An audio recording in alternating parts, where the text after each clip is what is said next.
Rough breaking phase के दौरान 800 Newton के चारों थ्रोटल इंजन अपने कार्य को पूरी तरह से अंजाम दे रहे हैं और लैंडर के हॉरिजॉन्टल वेलोसिटी को लगातार कम कर रहे हैं। अब तक लैंडर लगभग अपने 75 से 80% की यात्रा को पूरा कर चुका है।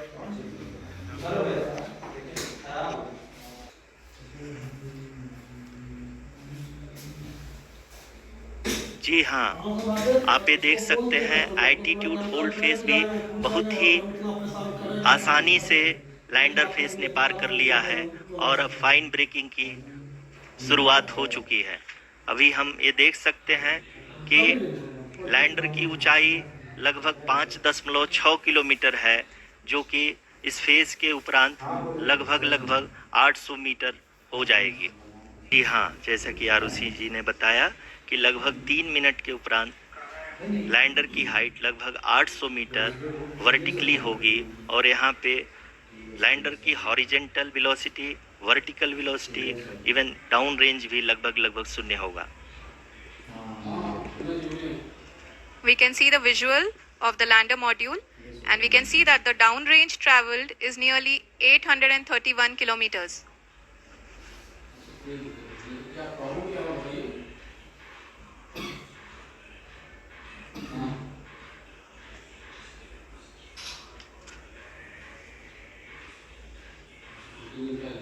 जी हाँ, आप अपनी स्क्रीन पे देख सकते हैं कि लैंडर की ऊंचाई अब चंद्रमा के सतह से लगभग 3 किलोमीटर से कम हो चुकी है।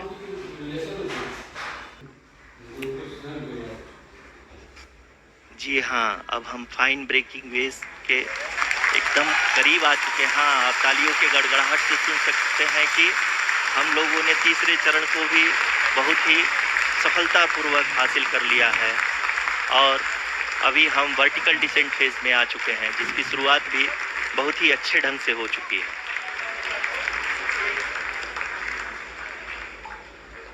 802 मीटर रह गया है। जी, आप अपने स्क्रीन पे देख सकते हैं कि लैंडर का हाइट लगातार कम होता जा रहा है। इस समय हम लैंडिंग साइट के जस्ट ऊपर हैं और इस समय इसकी ऊंचाई लगभग 600 मीटर के आसपास है। इस फेज के दौरान लगभग 150 मीटर के ऊंचाई पे पहुंचने के बाद लैंडर अगेन लगभग 20 से 22 सेकंड के लिए होवरिंग करेगा।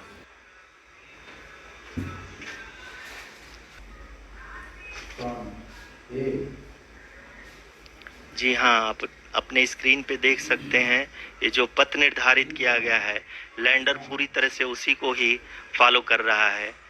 इस समय हम लगभग 200 मीटर की हाइट से भी कम आ चुके हैं।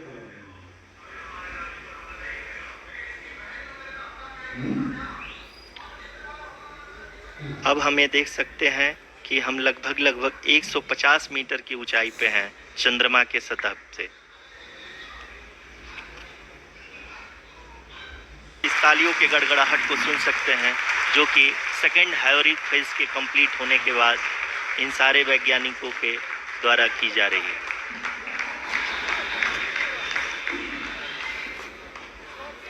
जी हाँ, आप अगर फिर से ध्यान से देखें तो एल्टीट्यूड पुनः कम होता जा रहा है।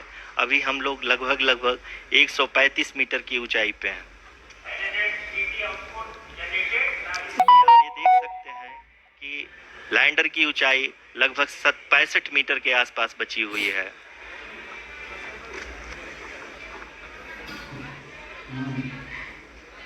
लैंडर की वेगमान को कम किया जा रहा है और हम अब लगभग 50 मीटर से भी कम आ चुके हैं।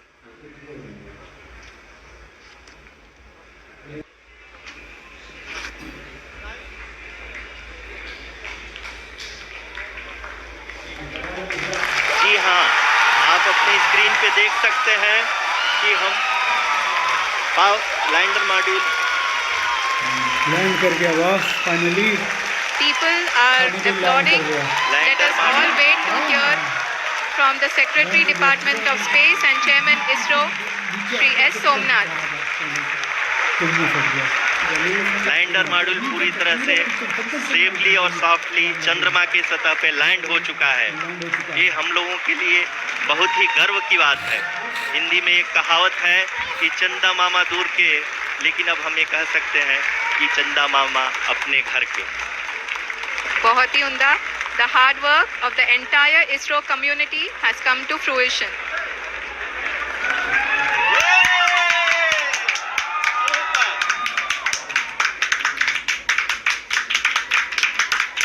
मेरे प्यारे परिवारजनों, जब हम अपनी आंखों के सामने ऐसा इतिहास बनते हुए देखते हैं तो जीवन धन्य हो जाता है। ऐसी ऐतिहासिक घटनाएं राष्ट्र जीवन की चिरंजीव चेतना बन जाती है। ये पल अविस्मरणीय है। ये क्षण अभूतपूर्व है। ये क्षण विकसित भारत के शंखनाद का है। ये क्षण नए भारत के जयघोष का है। ये क्षण मुश्किलों के महासागर को पार करने का है। ये क्षण जीत के चंद्र पथ पर चलने का है। ये क्षण 140 करोड़ धड़कनों के सामर्थ्य का है। ये क्षण भारत में नई ऊर्जा, नया विश्वास, नई चेतना का है। ये क्षण भारत के उदयमान भाग्य के आह्वान का है। अमृत काल की प्रथम प्रभा में सफलता की ये अमृत वर्षा हुई है। हमने धरती पर संकल्प लिया और चांद पर उसे साकार किया। और हमारे वैज्ञानिक साथियों ने भी कहा, India is now on the moon. आज हम अंतरिक्ष में नए भारत की नई उड़ान के साक्षी बने हैं। साथियों, मैं इस समय ब्रिक्स समिट में हिस्सा लेने के लिए दक्षिण अफ्रीका में हूं, लेकिन हर देशवासी की तरह मेरा मन चंद्रयान महाअभियान पर भी लगा हुआ था। नया इतिहास बनते ही हर भारतीय जश्न में डूब गया है। हर घर में उत्सव शुरू हो गया है। हृदय से मैं भी अपने देशवासियों के साथ, अपने परिवारजनों के साथ इस उमंग और उल्लास से जुड़ा हुआ हूं। मैं टीम चंद्रयान को, इसरो को और देश के सभी वैज्ञानिकों को जी जान से बहुत बहुत बधाई देता हूं, जिन्होंने इस पल के लिए वर्षों तक इतना परिश्रम किया है। उत्साह, उमंग, आनंद और भावुकता से भरे इस अद्भुत पल के लिए मैं 140 करोड़ देशवासियों को भी कोटि कोटि बधाइयां देता हूं।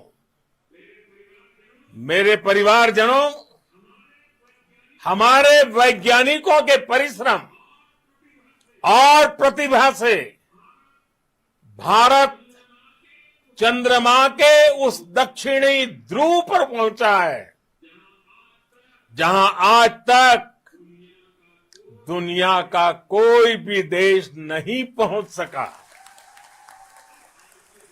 अब आज के बाद से चांद से जुड़े मिथक बदल जाएंगे, कथानक भी बदल जाएंगे और नई पीढ़ी के लिए कहावतें भी बदल जाएगी। भारत में तो हम सभी लोग धरती को मां कहते हैं और चांद को मामा बुलाते हैं। कभी कहा जाता था चंदा मामा बहुत दूर के हैं, चंदा मामा बहुत दूर के हैं। अब एक दिन वो भी आएगा जब बच्चे कहा करेंगे चंदा मामा बस एक टूर के हैं।